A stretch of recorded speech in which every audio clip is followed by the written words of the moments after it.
जय बोले अनंतानंद से परमेष्टि भगवान की जय।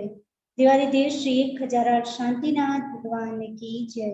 परम पूज्य आचार्य भगवान श्री विराग सागर जी महाराज की जय।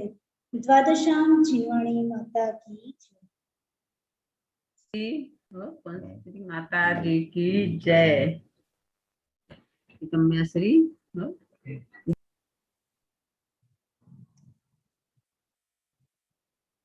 अपन क्षयोक्षम लब्धि कल पढ़ रहे थे। क्षयोक्षम और क्षयोक्षम लब्धि उन दोनों की डेफिनेशन में जो चेंज था वो कल आपने देखा था, राइट। क्षयोक्षम तो वर्तमान समय का जो देशघाती उदय होता है उसी का ही होता है, लेकिन क्षयोक्षम लब्धि में अनंत गुणा हीन होकर के उदयाभावी क्षय होता है और जो उदय आता है वो भी अनंत गुणाहीन होकर के आता है। ये डिफरेंस कल अपन ने डेफिनेशन में समझा था। कल अपन ये भी देखा था कि जो क्षयोक्षम लब्धि है उसमें घातिया और अघातिया दोनों की ही जो पाप प्रकृतियां है उन सबका अनंत गुणाहीन होकर के क्षय और जो देश घाती का उदय होता है वो अनंत गुणाहीन होकर के आता है। और जो क्षयोक्षम था उसमें सिर्फ घातिया कर्म की प्रकृतियां देखी जाती थी और घातिया कर्म तो सारी पाप प्रकृतियां ही होती है, ये नियम याद रख लेना। घातिया कर्म की जितनी भी प्रकृतियां है वो सारी क्या है, पाप प्रकृति है। तो क्षयोक्षम तो सिर्फ घातिया कर्म में होता है और घातिया कर्म की देशघाती प्रकृति में ही होता है, लेकिन जो देशघाती प्रकृति है उसमें भी सर्वघाती स्पर्धक पाए जाते हैं, ठीक। और जो क्षयोक्षम लब्धि है उसमें घातिया और अघातिया की समस्त पाप प्रकृति होती है, उन सबका उदयाभावी क्षय अनंत गुणाहीन होकर के होता है और उसमें जो उदय भी होता है देशघाती का वो भी अनंत गुणाहीन होकर के होता है। ये डिफरेंस था। अब अपन आज और क्षयोक्षम लब्धि के और डिफरेंस को समझने का ट्राई करेंगे। आप लोगों को समझ में आ गया होगा जो भी पाप प्रकृतियां है घातिया की और अघातिया की, ये सारी पाप प्रकृतियां का जो फल होता है, ठीक है, जो उदय में आ रहा है वह कैसा उदय में आता है, तो अनंत गुणाहीन होकर के उदय में आता है। गेटिंग? जितनी घातिया और अघातिया की पाप प्रकृतियां है उनका जो अनुभाग यानी जो कर्मों का फल होता है वह जब उदय में आता है तो कैसा उदय में आता है ना, अनंत गुणाहीन होकर के, ठीक है, उदय में आता है। और ये जिस काल में उदय में आता है उसको क्षयोक्षम लब्धि कहते हैं, इन शॉर्ट, ठीक है। ये शॉर्ट में समझ में आ गया। घातिया और अघातिया की जितनी भी पाप प्रकृतियां हैं, ठीक है, उन सबका पाप प्रकृतियां होती है, उनका जो अनुभाग यानी जो फल देने की शक्ति होती है वो अनंत गुणाहीन होकर के उदय में आता है। और जो उदय में आता है वो भी जिस काल में उदय में आता है उस काल को अपन क्षयोक्षम लब्धि कहते हैं। गेटिंग? अब आगे और समझते लब्धि है वो रोज रोज 1-1 घंटे 2 घंटे के लिए या साल भर के लिए ऐसा नहीं होता, ठीक है, लगातार नहीं बनी रहती, कंटिन्यूअस क्षयोक्षम लब्धि नहीं होती है। क्षयोक्षम लब्धि क्या होती है, अंतर्मुहूर्त का ही उसका काल है। अब इसमें डिफरेंस बताए हैं। फर्स्ट एक क्षयोक्षम, तो वो सभी जीवों का होता है। ये अपन ने देखा था जब क्षयोक्षम समझा था तब कि क्षयोक्षम होता है वो सभी जीवों में होता है, यानी एकेंद्रिय से लेकर के पंचेंद्रिय, संगी असंगी सभी जीवों का क्षयोक्षम होता है। अपन ने देखा था कि मति ज्ञान और श्रुत ज्ञान का क्षयोक्षम तो एकेंद्रिय से लेकर पंचेंद्रिय के सभी जीवों में होगा, ठीक है ना। और एक पहले गुणस्थान से लेकर के 12वें गुणस्थान तक के सभी जीवों में क्षयोक्षम तो होता ही है, ठीक है। क्षयोक्षम नहीं होगा मति ज्ञान का तो अपन ने देखा था कि जीव ही जड़ बन जाएगा, है ना, उसका ज्ञान शक्ति ही नहीं रहेगी, मति ज्ञान ही नहीं रहेगा। तो फिर ज्ञान नहीं होगा तो वहां जीव का अस्तित्व ही नहीं रहेगा। इसलिए क्षयोक्षम क्या होता है, फर्स्ट इंद्रिय से लेकर के फिफ्थ इंद्रिय संगी अनसंगी सबका होता है। और पहले गुणस्थान के जीव से लेकर के 12वें गुणस्थान के सभी जीवों के पास क्षयोक्षम होता है। ठीक है, फिर जो क्षयोक्षम लब्धि है वो किसको होता है, तो यहाँ आप देख सकते हो राइट साइड में संगी पंचेंद्रिय पर्याप्तक जीवों को होता है। ठीक है, क्षयोक्षम लब्धि किसको होगी, संगी होना चाहिए, पंचेंद्रिय तो होगा ही, और पर्याप्तक क्योंकि संगी है तो पंचेंद्रिय। ठीक, तो पंचेंद्रिय संगी और पर्याप्तक जीवों को ही क्षयोक्षम लब्धि होती है। तो क्षयोक्षम और क्षयोक्षम लब्धि में क्या डिफरेंस है, क्षयोक्षम तो पहले से लेके 12वें गुणस्थान और एक इंद्रिय से लेके पंचेंद्रिय के सभी जीवों को होता है। गेटिंग, सबको समझ में आया। और क्षयोक्षम लब्धि है वो संगी पंचेंद्रिय पर्याप्तक जीवों को ही होता है। ये इतना मेजर डिफरेंस आ गया। फिर जो क्षयोक्षम है वो जीवन भर के लिए बना रहता है। दैट मीन्स जब से जीव का जन्म हुआ तब से लेकर के क्षयोक्षम तो होगा ही, तभी वो जीव है। राइट, तो क्षयोक्षम तो जीवन भर के लिए होता है। और जो क्षयोक्षम लब्धि होती है वो कब होती है, तो सिर्फ अंतर्मुहूर्त के लिए होती है। अंतर्मुहूर्त के मैक्सिमम अंतर्मुहूर्त तक रह सकती है। इसलिए कल भी अपन ने देखा था कि जो क्षयोक्षम लब्धि है वो तो अनेक बार एक जीवन में अनेक बार होती रहती है। कई बार अपने को होती रहती है, छूटती रहती है, होती रहती है, छूटती रहती है, बिकॉज उसका काल ही अंतर्मुहूर्त है। और अपन ने ये भी देखा था कि अंतर्मुहूर्त काल होने के पीछे भी रीजन है, क्योंकि क्षयोक्षम लब्धि उसमें जो भी कर्मों के फल जो उदय में आता है तो अनंत गुणाहीन होकर के उदय में आता है। अब उसका काल सपोज एक दिन का होगा तो क्या हो जाएगा, ऐसे तो कर्म ही फिनिश हो जाएंगे। ठीक है, तो इतना इजी तो होता नहीं है। उसमें क्या होता है, प्रति समय अनंत गुणाहीन होकर के उदय में आता है। तो अंतर्मुहूर्त काल भी सफिशिएंट, यानी अंतर्मुहूर्त काल इसीलिए है। ठीक है, क्योंकि प्रति समय अनंत गुणाहीन होकर के उदय में आता है। और केवल देशघाती प्रकृति में ही क्षयोक्षम पाया जाता है। थर्ड पॉइंट अपन ने देखा था, क्षयोक्षम किसमें पाया जाता है, केवल देशघाती प्रकृतियों में ही पाया जाता है।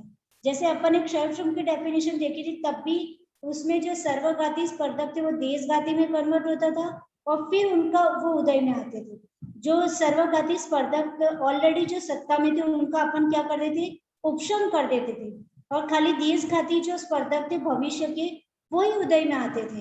राइट, तो इसलिए यहाँ पे क्षयोक्षम जो होता है वो सिर्फ देशघाती प्रकृति का होता है। और यहाँ पे थर्ड पॉइंट क्या लिखा है कि प्रत्येक समय में अनुभाग का अनंत गुणा घटना। ये अपन ने देखा है, प्रत्येक समय में जो कर्म का फल देगा वो अनंत गुणाहीन होकर के आएगा, और वो गात्या और अघात्या की समस्त प्रकृति, समस्त अप्रशस्त प्रकृतियों में होगा। यानी अप्रशस्त दैट मीन्स पाप प्रकृतियों में होगा। और जो देशघाती प्रकृति में जो क्षयोक्षम पाया जाता है दैट मीन्स घातिया कर्म में ही पाया जाता है। और घातिया कर्म में भी देशघाती कर्मों में ही, जो कर्म देशघाती प्रकृतियों में आते हैं उसी में ही पाया जाता है। जो कर्म है उसकी जो देशघाती प्रकृतियां है उसी में क्षयोक्षम पाया जाता है। ठीक है, तो ये हो गया। और जो क्षयोक्षम लब्धि उसमें तो घातिया और अघातिया की समस्त पाप प्रकृति में पाया जाता है। फिर जो फोर्थ पॉइंट है कि देशघाती कर्मों का जितना अनुभाग है उतना ही उदय होता है। यानी सर्वघाती को अपन ने क्षयोक्षम में देशघाती में कन्वर्ट किया था, तो जो देशघाती कर्म है उनका जितना अनुभाग है वही उदय में आएगा। और यहाँ पे क्या हो जाएगा कि प्रत्येक समय में अनंत व भागहीन होकर के उदय में आता है। तो ये समझ में आ गया। ठीक है, और फिर नेक्स्ट लास्ट क्या बताया इसमें, सेकंड लास्ट है कि हमेशा जो क्षयोक्षम है वो विद्यमान रहता है। अपन ने देखा था कि क्षयोक्षम जिंदगी स्टार्ट हुई दैट मीन क्षयोक्षम स्टार्ट। ठीक है, तो निरंतर हमेशा विद्यमान रहता है, चाहे आप सो जाओ, चाहे आप जग रहे हो, चाहे आप कोमा में हो। ठीक है, आप सम्यक दृष्टि हो, मिथ्या दृष्टि हो, कोई उस बात में मैटर नहीं करता है, वो हमेशा विद्यमान रहता है। और क्षयोक्षम लब्धि है केवल अंतर्मुहूर्त पर्यंत ही रहती है, और अंतर्मुहूर्त पर्यंत भी रहती है और जागृत अवस्था में ही रहती है। अपन सोचे कि सोते सोते किसी को क्षयक्षम लब्धि हो जाए, तो दैट इज नॉट पॉसिबल।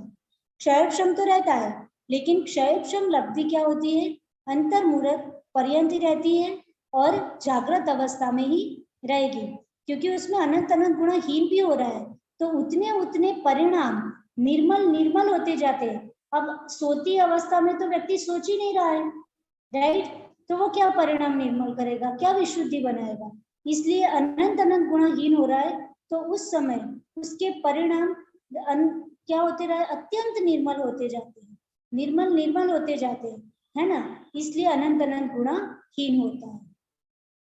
अब लास्ट क्या पॉइंट है कि मिथ्यात्व क्या है, सर्वग्रति प्रकृति, और उसमें अपन ने वो जो डायग्राम देखा था कि उसमें 4 ऐसे बने हुए थे बॉक्स, तो ये गोमर सर कर्मकांड जी का टॉपिक है, इसलिए आप अभी खाली शब्दों को समझ लो, शब्द समझ ना आए तो कोई बात नहीं, अपन ने भाव को तो समझ लिया था कि जो मिथ्यात्व क्या है, वो सर्वघाती प्रकृति है, उसमें शरीर ऐसे 3 प्रकार के स्पर्धक होते हैं, ठीक। और यहाँ पे क्षयक्षम लब्धि में क्या होता है कि मिथ्यात्व का अनुभाग अनंत गुणा घटता जाता है, तब भी मिथ्यात्व कर्म का क्षयक्षम नहीं करता है। क्षयक्षम लब्धि होती है वो कभी भी मिथ्यात्व कर्म का क्षयक्षम नहीं करता है, तो इतना सबको समझ में आ गया होगा। क्षयक्षम और क्षयक्षम लब्धि में क्या अंतर है, तो इन शॉर्ट क्षयक्षम तो सभी को है, ठीक है, जितने जीव है उन सभी को क्षयक्षम होता है, ठीक है, 1 से 12वें गुणस्थान के जीव होते हैं, उन सभी को क्या होता है, क्षयक्षम होता है। क्षयक्षम कोई भी ज्ञान का क्षयक्षम, दर्शन का, वीर्य का, ठीक है, सम्यत्व का, चारित्र का, ये सब क्षयक्षम अलग अलग है, लेकिन वो हर एक जीव की अपनी अपनी भूमिका के अनुसार वो क्षयक्षम होता है। तो ये जो क्षयक्षम अपन ने समझा वो कर्म संबंधी क्षयक्षम समझा, ठीक है, क्षयक्षम जो होता है वो सब कर्म संबंधी क्षयक्षम, यानी जिसने मति ज्ञानावरण कर्म का जितना, शुद्ध ज्ञानावरण कर्म का जितना क्षयक्षम किया, उतना उतना उसका माइंड क्या हो गया, शार्प हो गया, तो क्षयक्षम किस में हुआ, कर्म में हुआ, ठीक है, तो क्षयक्षम कर्म में हुआ, तो उपचार से अपन ने क्या बोल दिया कि इस जीव का क्षयक्षम अच्छा है, कि इसका क्षयक्षम, सार्थक का क्षयक्षम अच्छा है, तो कर्मों में क्षयक्षम होने से सार्थक का मेमोरी पावर बढ़ा, तो अपन ने उपचार से बोल दिया कि सार्थक का क्षयक्षम अच्छा है, लेकिन क्षयक्षम बेसिकली हुआ कहाँ था, कर्मों में, मति ज्ञानावरण और शुद्ध ज्ञानावरण, राइट, तो इतना समझ में आ गया कि क्षयक्षम जो होता है वो कर्म संबंधी होता है, कर्मों में होता है, और जो क्षयक्षम लब्धि होती है, ठीक है, वो संगीत, पंचेंद्रिय, पर्याप्तक और मिथ्या दृष्टि कोई होती है, ठीक है, ये दोनों में अंतर है, समझ में आ गया। फिर ये फर्स्ट पॉइंट। सेकेंड पॉइंट क्या था, क्षयक्षम तो हमेशा रहता है, और जो क्षयक्षम हमेशा रहता है, क्षयक्षम जो लब्धि होती है वो अंतर्मुहूर्त पर्यंत रहती है, ठीक है, संगीत पंचेंद्रिय जब से जन्म लेता है तब से उसका जीवन में क्षयक्षम तो होता है, मैंने समझा दिया, और क्षयक्षम लब्धि है वो सिर्फ अंतर्मुहूर्त के लिए रहती है, वो ज्यादा देर तक के लिए नहीं रहती है। अब क्षयक्षम होता है, उसमें 3 कंडीशन अपन ने देखी थी। फर्स्ट कंडीशन थी कि वर्तमान कालीन सर्वघाती स्पर्धकों का उदयाभावी क्षय, ठीक है, और सेकंड क्या था, भविष्य में उदय में आने वाले योग्य सर्वघाती स्पर्धकों का सदअवस्था रूप उपशम, और तीसरी कंडीशन क्या थी उसमें, देशघाती का उदय। क्षयक्षम में ये 3 काम होते थे, ठीक है, यानी देशघाती के रूप में ही उदय में आएंगे, उसमें वो क्षयक्षम में था, और क्षयक्षम लब्धि में क्या हो जाएगा, जितने देशघाती स्पर्धक उदय में आ रहे हैं उसका भी प्रति समय अनंत गुणाहीन होकर के उदय में आता है, ठीक है, यानी अपन को कर्म का क्षयक्षम चल रहा है, ठीक है, जैसा देशघाती है वैसा ही थोड़ा बहुत ऊपर नीचे करके उदय में आ जाता है, लेकिन क्षयक्षम लब्धि की जहां बात है वहां पे तो सारे देशघाती स्पर्धक है वो प्रति समय अनंत गुणाहीन होकर के ही उदय में आएंगे, तो ये तीसरा अंतर हो गया, ठीक है, सबको समझ में आ गया। फिर सर्वघाती प्रकृति, ये जो लास्ट पॉइंट था मिथ्यात्व वाला, तो जो सर्वघाती सर्वघाती प्रकृति का मिथ्यात्व। जब अपन ने मोहनीय कर्म के सर्वघाती और देशघाती स्पर्धक को सबसे स्टार्टिंग में चार्ट देखा था, ठीक है, तो उसमें दर्शन मोहनी की जो 3 प्रकृति है वो अपने किस में डाला था, उसको सर्वघाती में डाला था। किसी को याद है मोहनीय कर्म की सर्वघाती प्रकृतियां? कोई बता सकता है? हाँ बताइए। अनंतानुबंधी, प्रत्यखान, अप्रत्यखान, नहीं, रति, आरत, नहीं, सम्यक और सम्यक मिथ्यात्व। पर बेटा हम तो दर्शन मोहनीय की पूछी।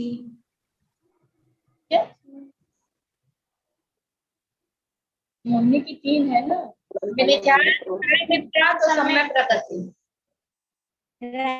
दर्शन मोहनीय की 3 है, जो अनंतानुबंधी, अप्रत्याख्यान और प्रत्याख्यान जो आप बोले है ना, वो चारित्र मोहनी, ठीक है। तो ये जो मिथ्यात्व, सम्यक मिथ्यात्व और सम्यक प्रकृति, ये दर्शन मोहनीय की 3 है, ठीक। तो ये जो सर्वघाती प्रकृति है मोहनीय, मोहनीय की सर्वघाती प्रकृति है मिथ्यात्व। तो मिथ्यात्व का तो क्षय होता है क्या, बताओ? मिथ्यात्व सर्वघाती प्रकृति है तो उसका क्षय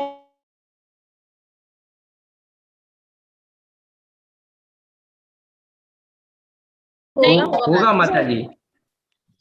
अच्छा, मिथ्यात्व सर्वघाती प्रकृति है तो सर्वघाती प्रकृति का क्षयक्षम होगा। अनंत अनंत गुणहीन होके अनंत अनंत पूर्वी बताओ, क्षयक्षम होगा?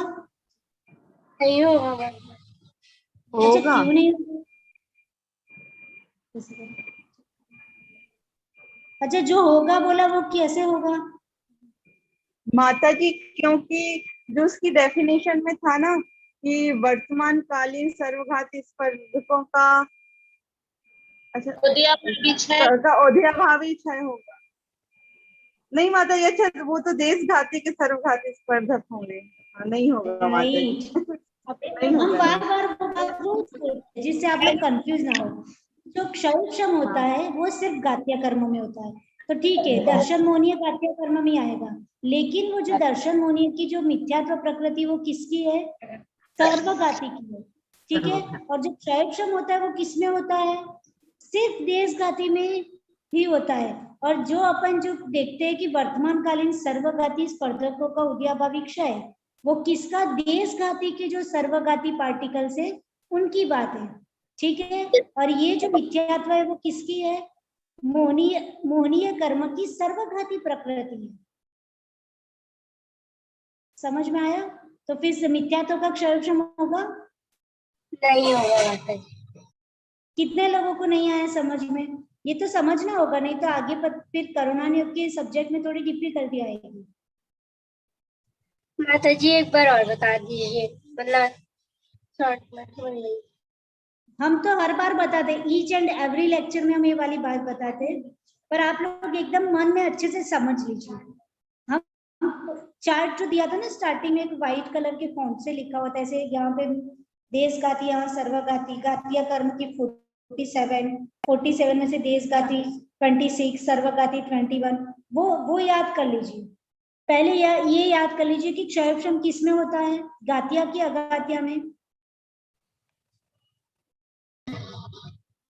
घातिया क्षयक्षम सिर्फ गातिया में होगा, ठीक है। और गातिया में भी 2 है, देशघाती और सर्वघाती। तो किस में होगा? देशघाती में होगा, ठीक है।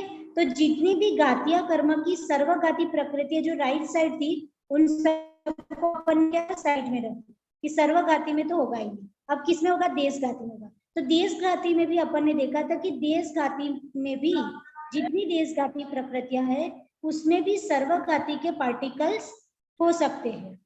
सर्वघाती प्रकृतियों को तो साइड में रख दिया, लेकिन जो देशघाती प्रकृतियां थी उसमें भी सर्वघाती के पार्टिकल्स हो सकते हैं।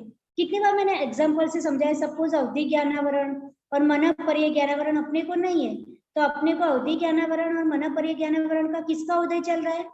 सर्वघाती का उदय चल रहा है। सर्वघाती फिर कल वो 3 इंद्रिय का समझाया था कि कोई 3 इंद्रिय जीव है तो उसकी चक्षु नहीं है, कर्ण नहीं है और मन नहीं है, तो उनका किसका उदय चल रहा है? चक्षु, कर्ण और मन संबंधी सर्वघाती पार्टिकल्स का उनका उदय चल रहा है। ठीक है, और उनका देशघाती रूप में उनका 3 का, फर्स्ट इंद्रिय, सेकंड और थर्ड इंद्रिय यानी स्पर्शन, रसना और ग्रहण का उदय चल रहा है।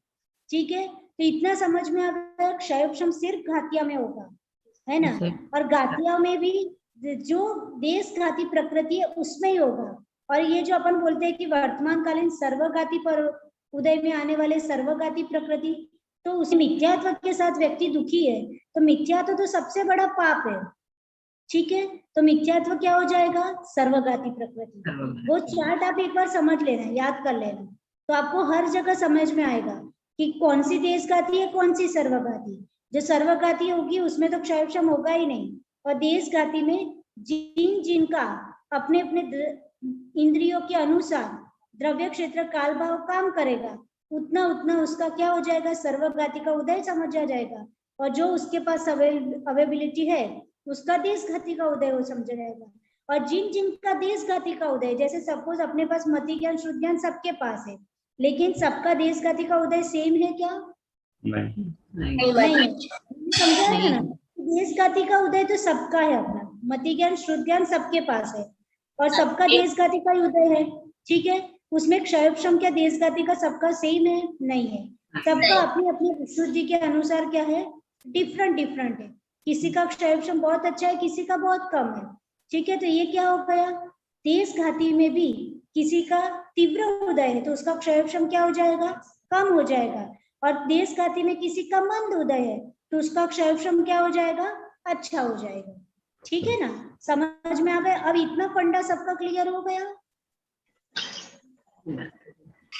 जी माता जी। ओके, ठीक है, तो अब देखो, सर्वघाती प्रकृति अपन समझ रहे थे मिथ्यात्व है, तो मिथ्यात्व का क्षयोपशम होता है क्या? नहीं होता। नहीं माता जी। मिथ्यात्व क्या है? सर्वघाती प्रकृति। ठीक है, तो अब दर्शन मोहनीय का क्षयोपशम होता है या नहीं? नहीं होता। जी कुछ का होता माता जी, कुछ का नहीं। अच्छा, कुछ का होता है, कुछ का नहीं। किसका होता है, किसका नहीं? सम्यक सम्यक का होता है, सम्यक मिथ्यात्व और मिथ्यात्व का नहीं होता। और वेरी मिथ्या गुड। का सम्यक दर्शन मोहनीय की 3 प्रकृति, मिथ्यात्व, सम्यक मिथ्यात्व और सम्यक। ठीक है, तो उसमें किसका क्षयोपशम होगा? सिर्फ सम्यक प्रकृति का क्षयोपशम होगा, क्योंकि जो मिथ्यात्व और सम्यक मिथ्यात्व दोनों क्या हो जाएगी? सर्वघाती। प्रकृति। तो उसको तो साइड में कर दिया। अब किसमें क्षयोपशम होगा? सम्यक प्रकृति में। ठीक है, ऐसे ही अपन ने केवल ज्ञानावरण का क्षयोपशम देखा था। ठीक है, केवल ज्ञानावरण, इसका क्षयोपशम होता है कि नहीं होता? नहीं नहीं नहीं होता माता जी। क्यों नहीं होता? सर्वघाती है, क्योंकि सर्वघाती है।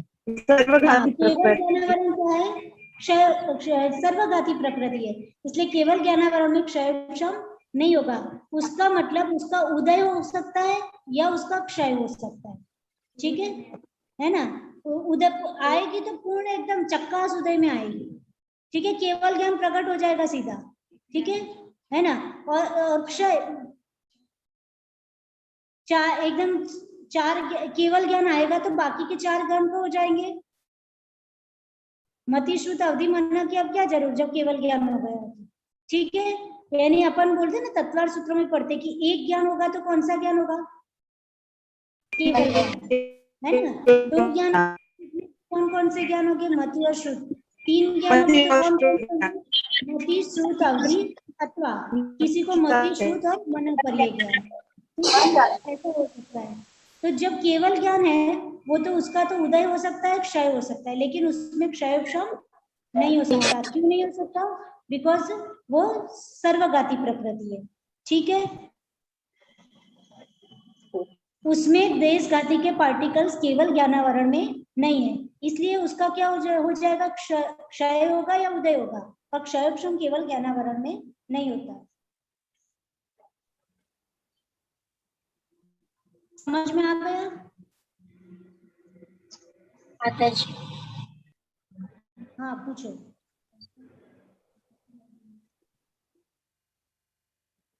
और जो क्षयोक्षम लब्धि होती है उसमें क्या होता है, जो भी उदय में आएंगे वो अनंत भाग, उसका जो अनुपात है वो अनंत भाग हीन होकर के उदय में आएंगे। ठीक है, तो ये मेजर डिफरेंस है।